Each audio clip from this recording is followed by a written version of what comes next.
The massive space station called Nexus Prime floated in the darkness between stars. It was bigger than any city on Earth. Thousands of lights glowed from its metal surface like tiny stars.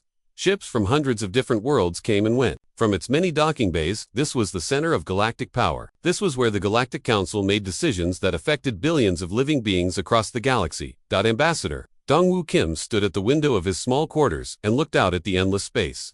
He had traveled farther from Earth than any human before him. The journey had taken 3 months using the fastest ship humanity could build. Now he was here representing all of mankind before alien races that had been traveling between stars for thousands of years. Dong-Wu was 52 years old with gray hair at his temples. He had served as a soldier when he was young, and later became a diplomat. His face showed the lines of a man who had seen both war and peace. He wore a simple black suit that represented Earth. In this place of strange alien clothing and customs, Dr. So-Young Park knocked on his door and entered without waiting for an answer. She was his chief advisor and the smartest person he had ever met. So-Young had spent her whole life studying alien life forms. She was 38 years old with short black hair and worried brown eyes. The council session begins in 1 hour, she said.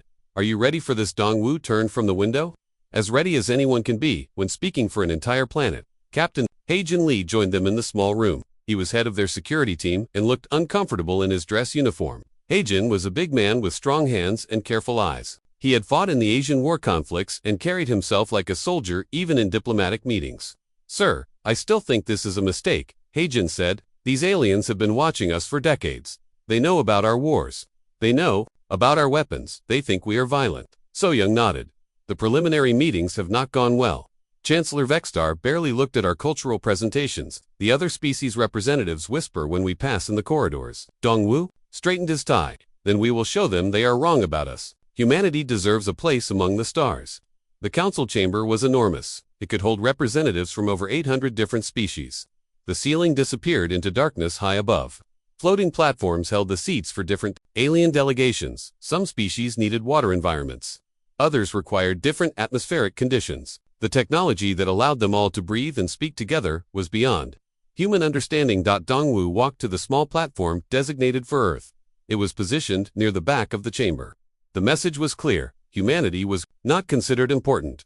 Chancellor Vexstar stood at the center of the chamber on the highest platform. He was tall and thin with blue-gray skin and 4 arms. His species called themselves the Hegemony, and they had controlled the council for over 1,000 years. His voice carried clearly through the translation devices. We gathered today to consider the application of the species called humans for membership in our council. Vexstar announced this species comes from a single world in the outer regions. They have barely achieved interstellar travel. Murmurs filled the chamber. Many of the sounds were not pleasant. Senator Killinara from the Crystalline Coalition spoke next. Her species looked like living crystal formations that caught and reflected light. Perhaps we should hear what the humans have to say for themselves. Dongwoo stood and activated his translation device. Honored representatives, I come before you as ambassador of Earth and all humanity. We seek not just membership but partnership. We offer our unique perspectives, our determination, and our commitment to peaceful cooperation. Peaceful cooperation, Chancellor Vexstar repeated with what might have been laughter. Your species has fought constant wars for its entire recorded history. Your planet bears the scars of nuclear weapons. You have polluted your oceans and poisoned your air. We have also learned from our mistakes, Dongwoo replied calmly. Humanity has not fought a major war in over 30 years. We have begun to heal our planet. We have reached for the stars, not as conquerors but as explorers, seeking knowledge and friendship. Your military technology suggests otherwise, said another representative. This one looked like a large insect with multiple eyes. Our observers report that humans continue to develop new weapons even as you speak of peace. So-Young whispered urgently to Dongwoo. Do not mention the defense projects. They will not understand. But Dongwoo had spent too many years in diplomacy to back down from the truth. We develop defenses because the universe has shown us it can be dangerous. But we have never used our technology to attack another species. We have never enslaved another world. We have never forced our beliefs on others through violence. The chamber fell silent. Chancellor Vexstar's forearms moved in what the briefing materials had identified as a gesture of anger. You dare to imply that the council species have done these things, Vexstar said. His voice had become cold and threatening. Dongwoo realized his mistake, but could not take back his words. I imply nothing, Chancellor. I state only what humanity has chosen not to do. The human speaks with arrogance, announced another representative. It suggests that its young species has higher morals than those who have maintained galactic peace for millennia. So-Young grabbed Dongwoo's arm. Stop now, she whispered. This is going wrong. But Dongwu had seen too much injustice in his life to stay quiet now. During the preliminary meetings, he had learned about species that were forbidden to develop technology. He had heard about worlds that were stripped of resources by council decree. He had seen the fear in the eyes of representatives from smaller civilizations. I do not claim that humanity is perfect, Dongwu said loudly, but I do claim that every intelligent species has the right to determine its own destiny. I claim that might does not make right. I claim that true civilization is measured not by the power to control others, but by the wisdom to help them grow. The chamber erupted in angry sounds from dozens of different species. Chancellor Vextar raised all four arms for silence. The human has violated the sacred protocol, Vextar declared. No species may question the authority of the council or suggest that our methods are unjust. This violation carries only one penalty. Heijin moved toward Dongwu, but armed council guards surrounded their platform. They had expected difficult negotiations. They had not expected this. Ambassador Kim, Senator Killanera said quietly, "If you apologize now and withdraw your statements, perhaps mercy might be considered." Dongwu looked at his team. Soyoung's face was pale with fear. Hajin's hand moved toward his hidden weapon, but Dongwu shook his head slightly. "I will not apologize for speaking the truth," Dongwu said. "If that makes me a criminal in your eyes, then your justice is not worth having." Chancellor Vextar smiled with his alien features. "Then you have chosen your fate. Human, let this serve as an example to any other upstart species that might question the natural order of the galaxy." The guards moved closer as Dongwu stood straight and proud on the small platform. He thought of Earth spinning in space so far away. He thought of the billions of humans who had trusted him with their future among the stars. He had failed them, but perhaps his failure would teach them something important about the true nature of the galaxy. They sought to join. The chamber began to empty as species representatives returned to their quarters. The business of the day was finished. Soon the news would spread across the galaxy. The humans had come seeking friendship and found only tyranny. What the galaxy did not know was that Earth had been preparing for this possibility for longer than anyone suspected. Admiral Kung Suchoi sat in the command center, deep beneath the mountains of Korea. The room was filled with screens showing data from across the galaxy. Officers moved quietly between stations, monitoring communications from distant star systems. This was Earth Defense Command, the most secret military facility on the planet. The admiral was 60 years old with steel-gray hair and sharp eyes that missed nothing. He had spent his entire life preparing for threats that most humans could not imagine. Wars between nations seemed small compared to the dangers that waited among the stars. A young officer approached his chair. "Sir, we are receiving the live transmission from Nexus Prime. The council session is beginning." "Put it on the main screen," Admiral Choi ordered. The enormous display showed the interior of the alien council chamber. Ambassador Dongyu King stood on his small platform, looking calm and dignified despite being surrounded by hostile alien beings. Admiral Choi had known Dongwu for 20 years. They had served together in the early space exploration missions. Dr. Yoon Mi-han entered the command center carrying a tablet filled with classified information. She was the head of Earth's Advanced Weapons Research Division and one of the smartest scientists on the planet. Her work was so secret that only 12 people knew the full extent of her projects. "Admiral, our deep space sensors are detecting increased military activity in the hegemony systems," she reported. "They have been moving warships toward Earth's region for the past 3 weeks. They planned this," Admiral Choi said quietly. "They never intended to accept humanity into their council." On the screen, Chancellor Vextar was speaking about human violence and primitive nature. His words were carefully chosen to make humanity appear dangerous and unworthy. Other alien representatives nodded in agreement. General Taisonyu joined them in the command center. He commanded Earth's Special Operations Forces, and his men were deployed on secret missions throughout the solar system. His face was grim as he watched the diplomatic proceedings. "Sir, our operatives report that hegemony agents have been asking questions about our military capabilities." "General," you said. "They want to know about our real technology levels." "Let them wonder," Admiral Choi replied.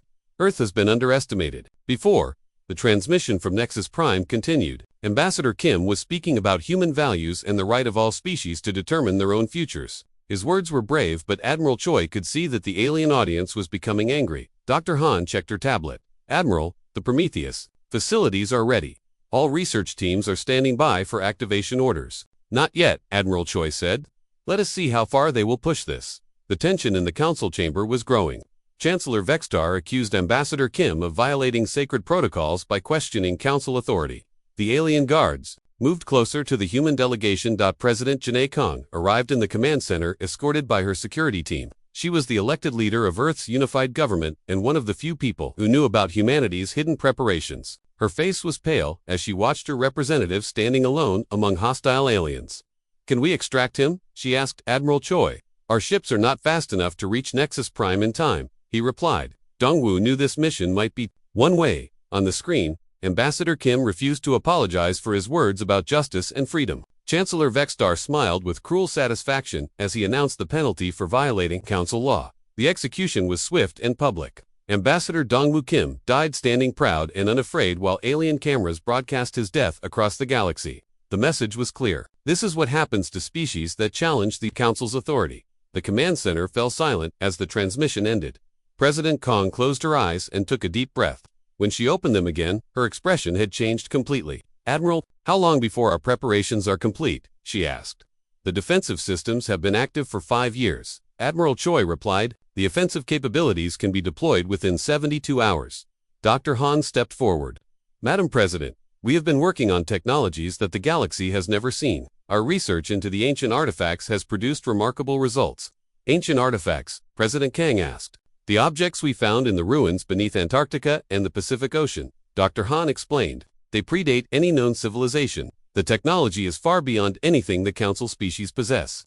"General, you activated a holographic display, showing Earth's hidden military installations. Our forces have been training with equipment that makes Council weapons look primitive. We have soldiers, ships, and weapons that exist in no official records." President Kong studied the information. "How many people know about this program?" "Less than 3,000 across the entire planet," Admiral Choi answered. "Most of them believe they are working on theoretical research projects."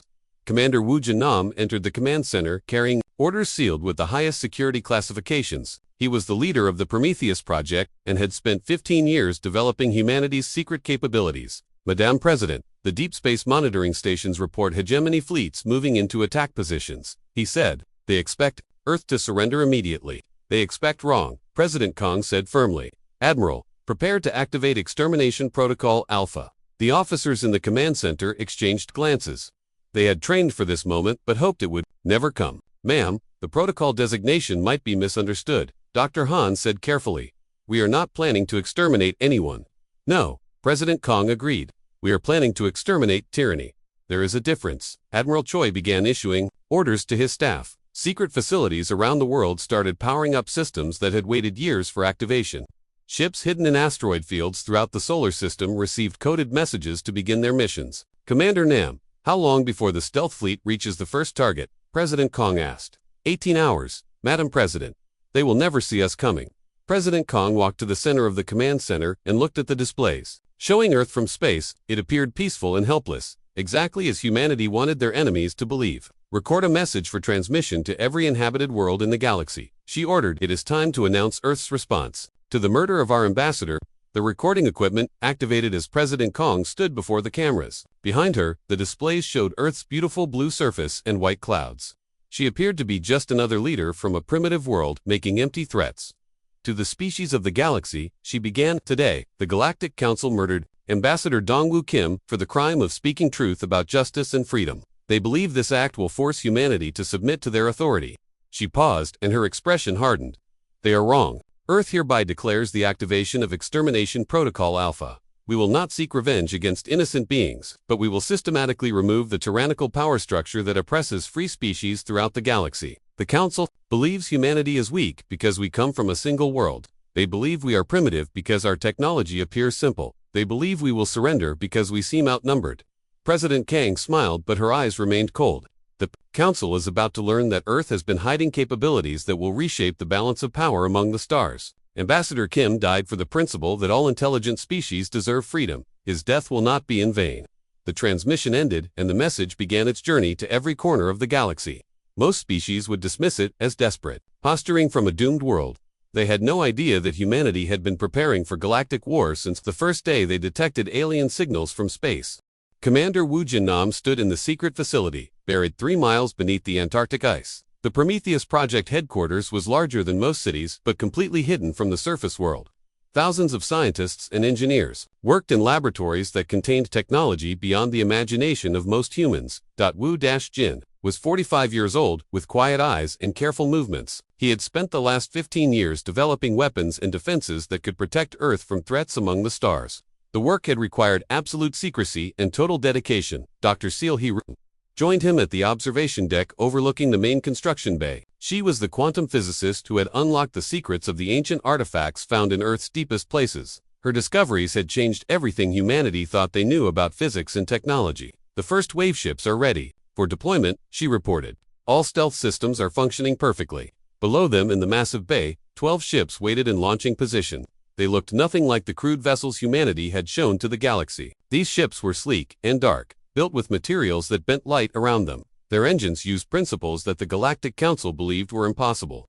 How long before the Council realizes what we are capable of? Wu Jin asked. By then it will be too late, Dr. Ru replied.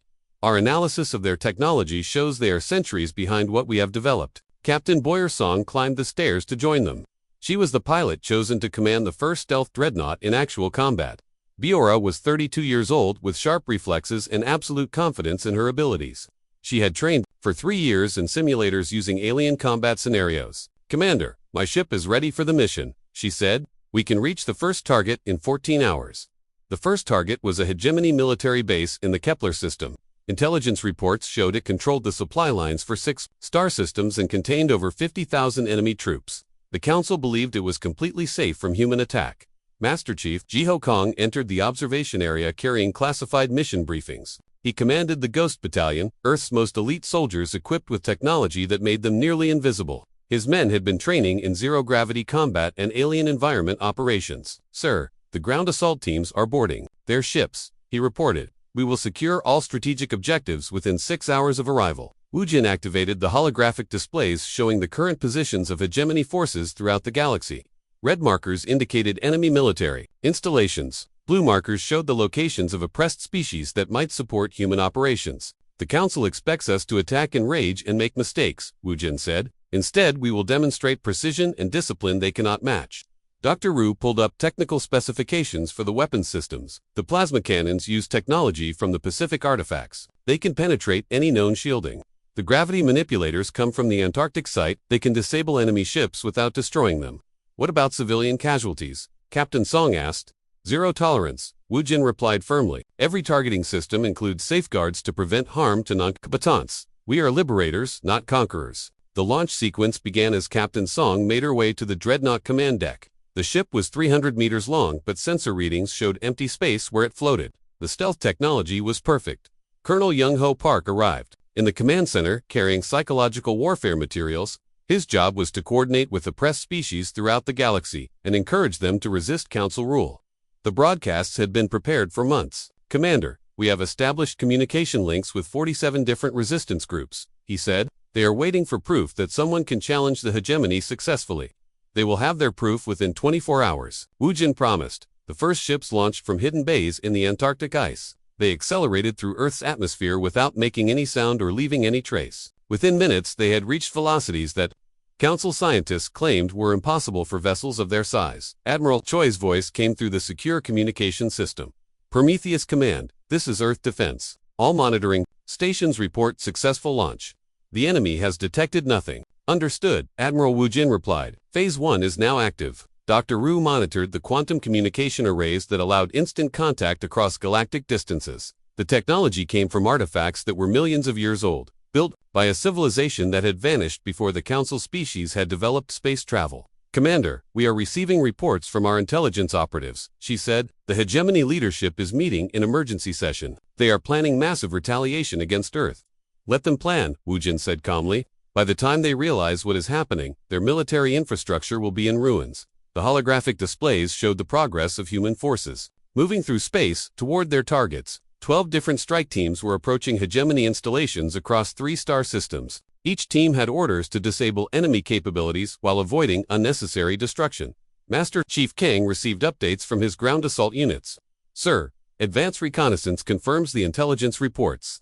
Enemy forces are unprepared for attack. They believe Earth lacks interstellar military capability. That belief will cost them everything, Wu Jin said. Hours passed as the human forces moved closer to their objectives. The Council continued broadcasting propaganda about primitive humans making empty threats. They had no idea that death was approaching their most secure military facilities. Captain Song's voice came through the communication system. Prometheus Command, this is Stealth 1. We have arrived at the primary target. Beginning attack run. The main display showed live footage from the Dreadnought sensors. The hegemony base appeared as a massive structure built into an asteroid. Thousands of enemy ships surrounded it in defensive formations. Energy shields protected the installation from any known weapons. Shields are irrelevant, Dr. Ru observed. Our plasma systems operate on frequencies they cannot detect or block. The attack began with surgical precision. Human weapons struck exactly where they needed to disable enemy systems without causing unnecessary casualties. The hegemony defenders tried to respond, but their sensors could not locate the attacking ships. Within 30 minutes, the base was completely defenseless. Its weapons were destroyed, its communications were jammed, and its ships were floating helpless in space. Not a single human vessel had been damaged. Stealth 1 to Prometheus Command. Captain Song reported, primary objective, secured. 0 friendly casualties.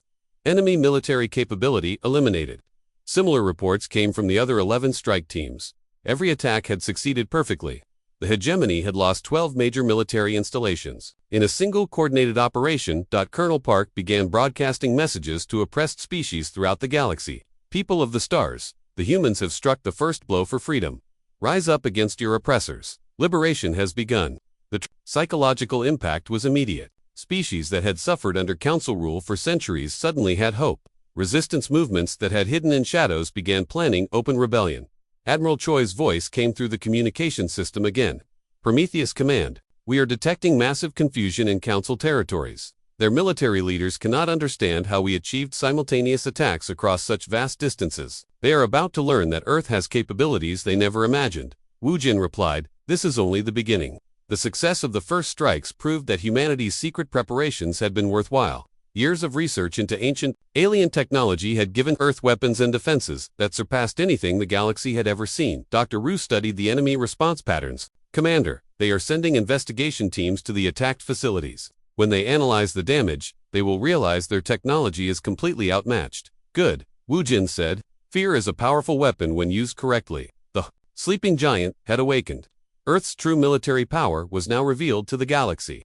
The Council had made the mistake of believing that a single world could not threaten their vast empire. They were about to discover just how wrong they could be. Commander Huyeno stood on the bridge of the Liberation Fleet flagship as it emerged from quantum jump near the Vega system. Around him, 40 ships appeared from empty space as their stealth systems deactivated. These were not just human vessels. The fleet included ships from 12 different species that had joined the rebellion against council rule. Hyun was 39 years old, with calm eyes and steady hands. He had been chosen to lead the joint operations because of his ability to work with alien allies. The liberation movement had grown beyond anything Earth's leaders had expected. Commander, we are receiving surrender signals from the orbital stations, reported Lieutenant Suben Choi from the communications station. She was 26 years old and had become famous throughout the galaxy as the pilot who destroyed an entire hegemony squadron using only defensive maneuvers. Accepted, Jaehyun replied. Send boarding teams to secure all military equipment. Treat the personnel as prisoners of war, not enemies. The Vega system had been under hegemony control. For over 300 years, the local species called themselves the Mindari, and they had been forced to mine rare metals for council weapons. When human broadcasts reached their underground resistance, they had sabotaged the defense systems from within. Dr. Yunesio Lim joined Commander O on the bridge carrying diplomatic protocols for newly liberated worlds. She was Earth's specialist in alien cultures and had spent months learning the customs of species that might join their cause. Commander, the Mindari leaders are requesting immediate meetings, she said. They want to contribute their mining expertise to our cause. Schedule the meetings but keep security tight, Jaehyun ordered. The council has agents everywhere. Through the bridge windows, they could see the liberation in progress. Human transport ships were delivering medical supplies and food to civilian populations. Engineering teams were dismantling the forced labor facilities. The Mindari people were emerging from underground hiding places for the first time in generations. Admiral Choi's voice came through the secure communication channel from Earth. Liberation Fleet, this is Defense Command. Intelligence reports indicate major council fleet movements toward your position. How long do we have? Jaehyun asked. 18 hours before the first enemy ships arrive. They are bringing everything they have in this sector. Ambassador Hyojin Kim entered the bridge wearing the same type of simple black suit her father had worn when he died in the council chambers. She was 34 years old, with determined eyes and her father's courage. Her mission was to establish diplomatic relations with the liberated species. Commander, I have received formal requests for alliance from 6 different worlds, she said. They are offering military support and strategic resources. What do they want in return? Jaehyun asked. freedom to govern themselves and protection. From Council retaliation, the strategic displays showed the current situation across the galaxy. Green markers indicated systems under human control or allied with the liberation movement. Red markers showed remaining Council strongholds. Yellow markers represented neutral worlds watching to see which side would win. The cascade effect is accelerating, Dr. Lim observed. Each successful liberation encourages 3 more systems to rebel. Lieutenant Choi received an urgent transmission from the outer system sensors. Sir, we have multiple contacts entering the system. The Council fleet has arrived early. How many ships? Commander O asked. Over 200 vessels, including 6 dreadnoughts. The enemy fleet was the largest force the Council had assembled since the Great War 5 centuries earlier. Chancellor Vexter himself was commanding from the flagship, determined to crush the human rebellion before it spread further. All ships, prepare for engagement, Jaehyun ordered. Remember, we are fighting for every oppressed being in the galaxy. The battle began as the Council fleet opened fire with weapons that could destroy planets. Their energy beams and missile salvos filled space with deadly light. The hegemony commanders expected to overwhelm the smaller human force through superior numbers. Instead, they discovered that human defensive technology made their weapons useless. Energy shields based on ancient artifact research absorbed the incoming fire and converted it into power for human systems. The more the Council attacked, the stronger the Liberation Fleet became. Enemy missiles are having no effect, Lieutenant Choi reported. Our armor is absorbing all kinetic impacts. Begin counterattack, Commander O ordered. Target weapons and engines only. We want prisoners, not corpses. Human plasma cannons fired with perfect accuracy.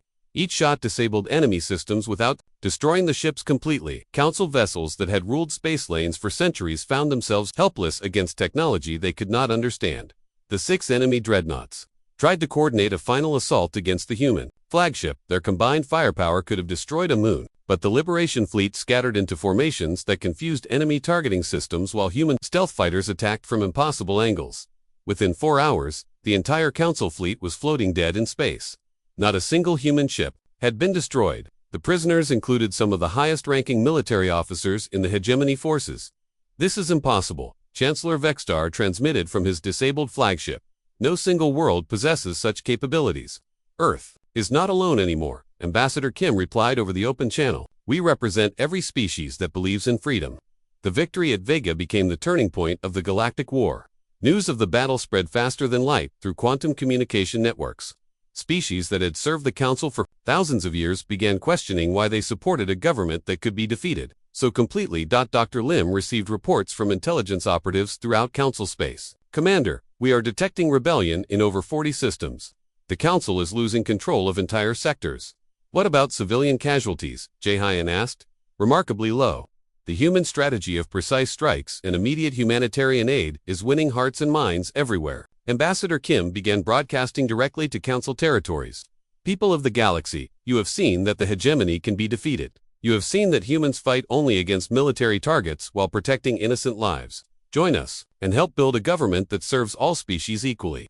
The psychological impact was devastating to Council morale. Hegemony propaganda had claimed that humans were violent destroyers who would enslave the galaxy. Instead, liberated worlds reported improvements in living conditions and restoration of self-governance. Lieutenant Choi monitored enemy communications. Sir, we are intercepting panic transmissions from Council leadership. They are pulling forces back to defend their core worlds.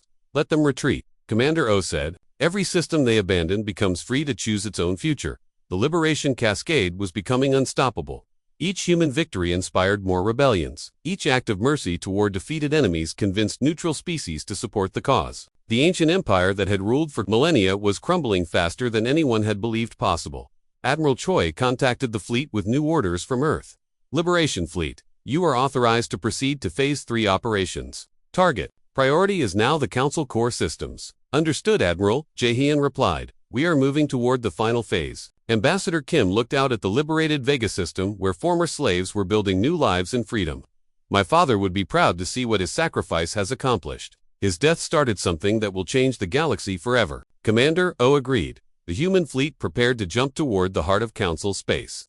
The final confrontation was approaching. Soon, they would face the hegemony in their most powerful strongholds and determine the future of galactic civilization. Behind them, the Vega system celebrated its first day of freedom in 3 centuries.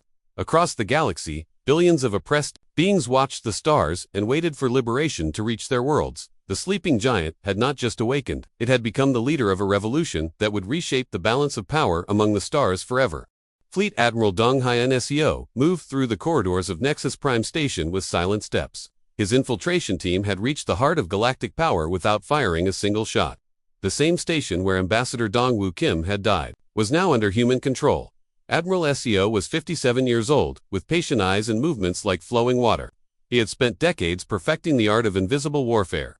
His team wore armor that bent light around them, making them impossible to see or detect. "Sir, we have secured the main computer core," whispered Master Sergeant Kehoe Park through the communication device. "All Council defense systems are under our control." "Excellent. How many Council members are still on the station?" Admiral SEO asked. 47 species representatives and their security teams. They are trapped in the central chamber. The final phase of humanity's plan was the most delicate. Earth could have destroyed Nexus Prime from a distance, but that would have made them no better than the tyrants they fought. Instead, they chose to capture the station and offer the Council members a choice. Ambassador Hyojin Kim walked through the same corridors where her father had been escorted to his death. She wore a simple black diplomatic suit and carried no weapons. Behind her followed representatives from 30 liberated species who had chosen to join the new galactic government. "Ambassador, are you ready for this?" asked Dr. Minyong Bei, the historian chosen to document this moment. She was recording everything for future generations to understand how galactic freedom was won. "My father died in that chamber, speaking truth to power," Hyojin replied. "Today I will stand in the same place and offer something he never received: justice with mercy." The council chamber had been modified by human engineers.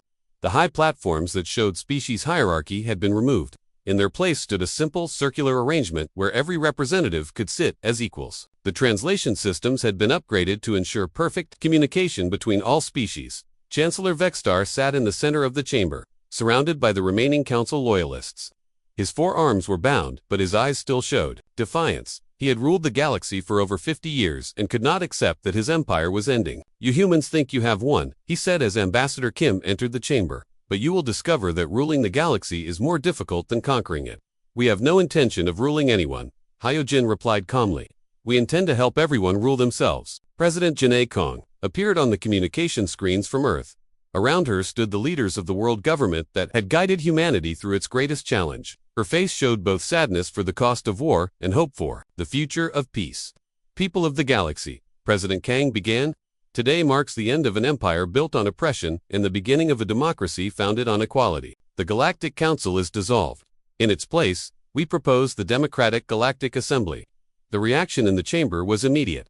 Some species representatives cheered while others sat in stunned silence. Chancellor Vexstar and his supporters looked like their world had ended, which in many ways it had. Secretary General Hyan Wu-Li stepped forward, carrying the charter for the new government. He was a career diplomat who had spent years studying the mistakes of galactic history. The document he held had been written by representatives from over 200 species. "Every intelligent species will have an equal voice in this assembly," he announced. "Decisions will be made by democratic vote, not by the strength of military forces. No species may dominate another." Ambassador Kim looked directly at Chancellor Vexstar. "You are charged with crimes against sentient beings, including the murder of diplomatic representatives and the enslavement of entire worlds. However, you will receive what you never gave others: a fair trial with proper legal representation." "I do not recognize your authority," Vexstar declared. "That is your right," Hyojin replied. "But justice will proceed whether you cooperate or not." The trials that followed were broadcast throughout the galaxy. Human legal experts worked alongside representatives from liberated species to ensure that every accused official received proper defense. The contrast between human justice and council tyranny was clear to everyone watching. Fleet Admiral SEO reported the complete capture of all council military facilities. "Madam President, enemy resistance has ended. All HFY forces have either surrendered or joined the liberation movement." "What are our total casualties?" President Kang asked. "Remarkably low. Our strategy of precision strikes and immediate humanitarian aid minimized losses on all sides." Dr. Sungmi Park, daughter of the scientist who had helped develop Earth's defensive systems, established the first school for interspecies cooperation. Students from dozens of worlds learned together about democracy, justice, and the importance of standing up for what is right. "Today, you will study the sacrifice of Ambassador Dong Woo Kim," she told her young students. "He died because he refused to accept that might makes right. His courage inspired an entire galaxy to choose freedom over fear." One student, a young being from a species that had been enslaved for centuries, raised a crystalline appendage. "Teacher, why did the humans help us when they could have just protected themselves?" Dr. Park smiled. Because humans believe that freedom is not worth having unless everyone can share it. The Democratic Galactic Assembly held its first session in the same chamber where the old council had ruled. But now the room buzzed, with hundreds of voices speaking as equals. Decisions were made through debate and compromise rather than force and intimidation. Secretary General Lee called the assembly to order. The first item of business is the establishment of universal rights for all sentient beings. Every species, regardless of technology level or military power, has the right to set. The vote was overwhelming. Species that had never been allowed to speak in the old council now had voices in shaping galactic law. Earth itself had undergone changes during the war. The planet had returned to its original orbit, no longer hidden behind defensive technology. But humanity had grown beyond their single world. Human settlements were being established throughout the galaxy. Not as conquests, but as partners in building a better future. Admiral Choi stood in the observation deck of the New Earth Defense headquarters, watching ships from hundreds of worlds arriving for the assembly sessions. "We did it," he said to his staff. "We actually did it." "What happens now?" asked Commander Nam. "Now we learn whether we can build peace as well as we fought war." Ambassador Kim received a message from a remote world in the outer galaxy. A species that had hidden from the council for thousands of years was ready to join galactic civilization now that freedom was guaranteed. "How many more are out there?" she wondered aloud. "Probably hundreds," Dr. Bay replied. "The galaxy is much larger and more diverse than the council ever admitted." The final ceremony took place where Ambassador Dongwoo Kim had died. A memorial was erected honoring all beings who had died fighting for freedom. But this was not a monument to war. It was a reminder that courage and sacrifice could change the universe. Chancellor Vexstar, found guilty of his crimes but spared execution, watched from his prison cell as former slaves took their places as equals in galactic government. His empire of fear had been replaced by something he had never imagined possible: true democracy among the stars. The galaxy had learned that humanity's greatest weapon was not their advanced technology or military skill. It was their unshakable belief that every thinking being deserved dignity, freedom, and the right to determine their own destiny. The age of tyranny was over. The age of freedom had begun.